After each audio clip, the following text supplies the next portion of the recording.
Olá, tudo bem? Nós vamos falar sobre o espaço rural brasileiro. Espaço esse que passa por profundas transformações. Eu posso colocar como corte eventos após a Segunda Guerra Mundial. Professor, o que aconteceu após a Segunda Guerra Mundial? A economia, ela se reorganiza. O campo brasileiro, ele passou durante várias décadas de maneira indiferente ao processo de industrialização que já tinha sido iniciado com Vargas.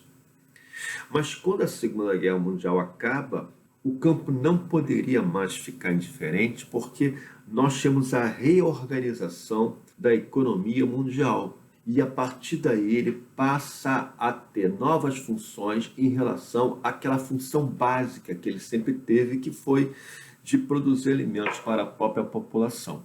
Então vamos botar aqui no nosso caderno, novas funções do campo no pós-guerra. Professor, você tem condições de enumerar essas novas funções? Tranquilo. Vamos lá. Primeira, fornecedor de matéria-prima. Eu falei que o país já tinha iniciado o processo de industrialização. Fechou. O campo agora não vai produzir mais alimentos somente. Ele vai produzir matéria-prima para uma indústria que estava se desenvolvendo. Então essa função vai ser estratégica para o nosso processo de industrialização. Exemplo, a indústria de calçados precisa que o campo crie gado de maneira acelerada para que você tenha o couro, que é a matéria-prima da indústria de calçado. Que o campo produza algodão em larga escala para suprir a demanda da indústria de tecido. Outra função, reprodutor do capital. Muita gente vai olhar o campo para produzir lucros. É a pessoa que vê o campo como investimento, como um ativo. Outra função, um grande fomentador do setor industrial e serviços. Por quê? Porque se o campo se desenvolve, o campo ele vai precisar de novas máquinas agrícolas, de serviços agropecuários para que ele possa se desenvolver. É nesse contexto que toda uma planta industrial se desenvolve para atender essa demanda. E, finalmente, o gerador de divisa. Divisas é dinheiro externo. Toda vez que o campo produz e vende, é dinheiro externo que entra e circula na nossa economia. Então, o campo, ao produzir para exportação, melhora o saldo da nossa balança comercial. Essas novas funções, elas ganham sentido a partir da Segunda Guerra Mundial. Como foi possível o campo assumir esse papel? Esse papel não, esses diversos papéis. Eu posso resumir essa pergunta com apenas uma resposta: tecnologia. O campo ele começa a apresentar uma verdadeira revolução no ato de produzir. Essa revolução verde que o campo brasileiro ele incorpora a partir da década de 50, ela vai modernizar o campo, vai torná-lo muito mais produtivo e isso vai permitir que ele possa assumir esses diversos papéis que a gente viu aqui. Então, foi a tecnologia que permitiu que o campo pudesse, ao mesmo tempo, assumir diversas responsabilidades, diversas funções. Mas os pontos positivos que a gente pode enumerar, um ponto positivo seria o aumento da nossa produtividade. A tecnologia vai dar ao campo um aumento expressivo da sua produtividade. Muitas vezes ele passa a usar o mesmo terreno para produzir mais a partir desse tipo de tecnologia sendo incorporada. Qualificação da mão de obra.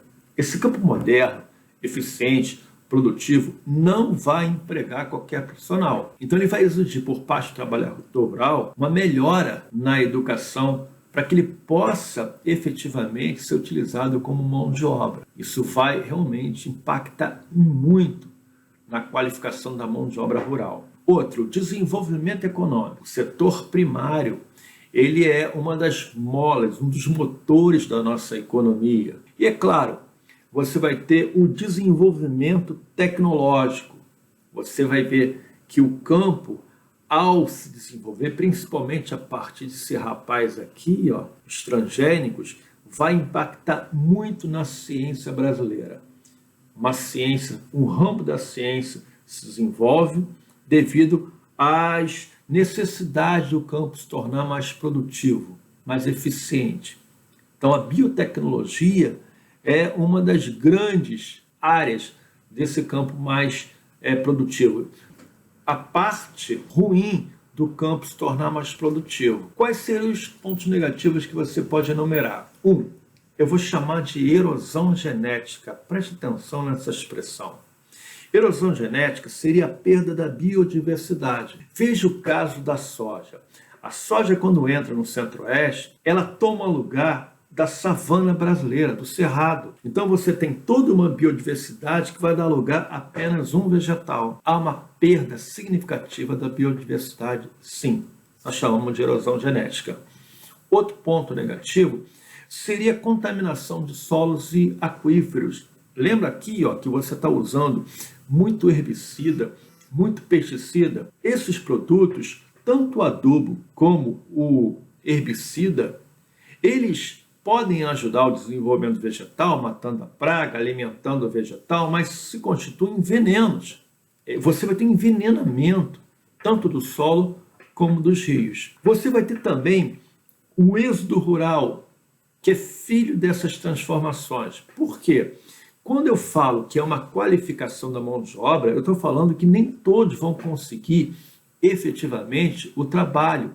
A mecanização, ela diminui a oferta de empregos no campo, embora ela torne o campo mais produtivo, mas uma colheitadeira, uma semeadeira, são máquinas agrícolas que substituem a mão de obra no campo. E essa mão de obra, muitas vezes, que não consegue a qualificação, não consegue a permanência no campo, acabam migrando para as cidades. Então, o campo, ao se modernizar, ele gera o êxodo rural.